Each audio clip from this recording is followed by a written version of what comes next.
Shoot করতে গিয়ে পুলিশের কাছে ধরা খেতে হলো। পুলিশ এসে নাকি আমাদের শুট বন্ধ করে দিল এবং আমাদেরকে তুলে নিয়ে গেল। বেশ কয়েকদিন ধরে এরকম টাইপের কথাবার্তাই সোশ্যাল মিডিয়ায় ঘুরছে। অনেকেই জিজ্ঞাসা করেছে এই রহস্যময় নারীটা কি আর সেদিনকে কি ঘটেছিল। আসো আজকে শুরু থেকে এই গল্প বলি।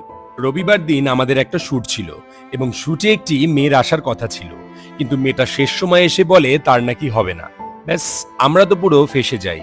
কিন্তু আমার বন্ধু কমল বীর যোদ্ধাদের মতো নিজের কাঁধে দায়িত্ব নিয়ে নেয়। সে বলে সেই নাকি মেয়ে সাজবে। আর আমার আরেক বন্ধু ঋতু, সে আবার বলে সে নাকি তাকে মেয়ে সাজাতে সাহায্য করবে।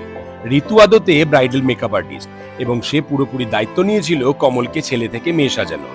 আর আমরাও সাথে একটু আধটু সাহায্য করেছিলাম।